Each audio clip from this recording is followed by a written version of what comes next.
Inversion of pyramid of antenatal care, ये एक new concept है। अब ये क्या कहता है? इन्वर्जन ऑफ पिरामिड ये कहता है कि किसी भी लेडी का जो प्रेग्नेंट है उसकी फर्स्ट 3 मंथ्स में एक्सटेंसिव केयर की जानी चाहिए और रिस्क प्रिवेंशन करके उस प्रेगनेंसी को फुल टर्म तक रिस्क फ्री ले जाना चाहिए।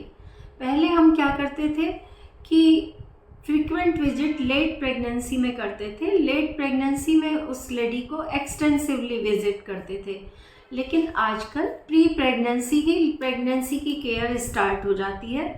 प्री प्रेगनेंसी हम उनकी हिस्ट्री लेते हैं, उनके बेसिक टेस्ट कराते हैं, वैक्सीनेशन करते हैं, कोई इलनेस हो जैसे कि थायराइड, शुगर, बीपी, उसका ट्रीटमेंट करते हैं। लेकिन अपने कंट्री में लोग प्रेग्नेंट होने पे ही आते हैं। अभी प्री प्रेगनेंसी हेल्थ चेकअप का कॉन्सेप्ट इतना ज़्यादा प्रचलन में नहीं है।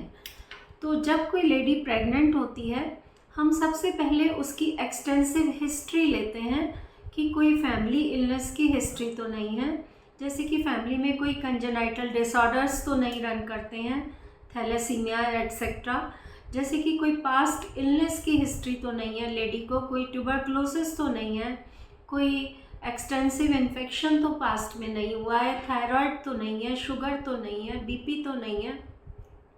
उसके बाद हम उसकी पर्सनल हिस्ट्री लेते हैं कि पर्सनली उसका किस तरह का डाइटिंग पैटर्न है, वो कोई मेडिसिन तो नहीं ले रही है, एक्सरसाइज करती है या नहीं, उसका वेट कितना है। वेट फ्रेंड्स बहुत ज़्यादा इम्पॉर्टेंट है, क्योंकि आजकल बहुत ज़्यादा पेशेंट हमारे पास ओवर वेट आने लगे हैं, थायराइड वाले बहुत ज़्यादा आ रहे हैं और डायबिटिक एंड हाइपरटेंसिव भी बहुत ज़्यादा आ रहे हैं। तो किसी भी प्रेगनेंसी में, क्योंकि फर्स्ट 3 मंथ्स ऑर्गेनोजेनेसिस का पीरियड होता है, हम चाहते हैं कि उस टाइम में जब बेबी की बॉडी तेज़ी से बन रही है और उसका हर एक ऑर्गन डेवलप हो रहा है, उस समय उसकी सेल्स में, बॉडी में, प्रेग्नेंट लेडी की एक मेटाबॉलिक और सेलुलर लेवल पे एक ऐसा हेल्दी एनवायरनमेंट होना चाहिए ताकि बेबी का हेल्दी डेवलपमेंट हो, उसका हर ऑर्गन ठीक से डेवलप हो सके। उसके लिए हम सारे बेसिक टेस्ट उसके अर्ली प्रेगनेंसी में करा लेते हैं।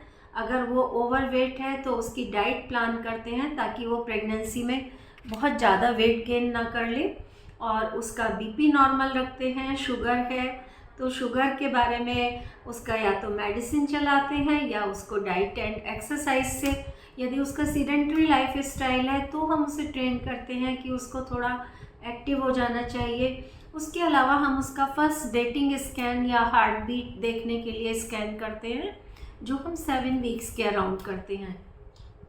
7 वीक्स के बाद 11 to 13 वीक्स के बीच की विजिट बहुत ज़्यादा इम्पॉर्टेंट है, जिसमें हम आपका न्यूकल ट्रांसलूसेंसी या एन्यूप्लॉइडी स्कैन करते हैं, जिसे आप NT-NBDV स्कैन भी करते हैं।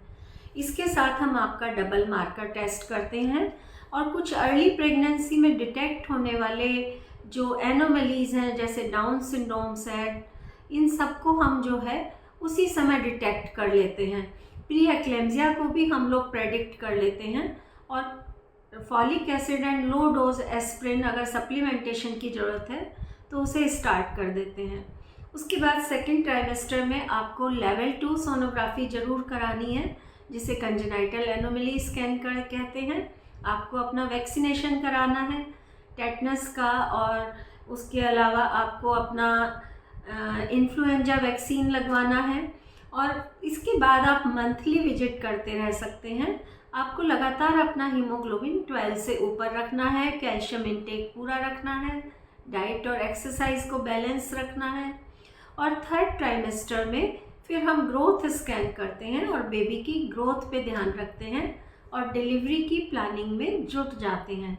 तो फ्रेंड्स, इसको इन्वर्जन ऑफ एंटीनेटल पिरामिड कहते हैं, जिसमें कि फर्स्ट 3 मंथ्स में हम प्रेगनेंसी की बहुत एक्सटेंसिव केयर करते हैं, ताकि हम ज़्यादा से ज़्यादा कॉम्प्लिकेशंस को आने से पहले ही रोक सकें या उन्हें रिवर्ट कर सकें, और एक हेल्दी बेबी और हेल्दी मदर को इंश्योर कर सकें। Thank you.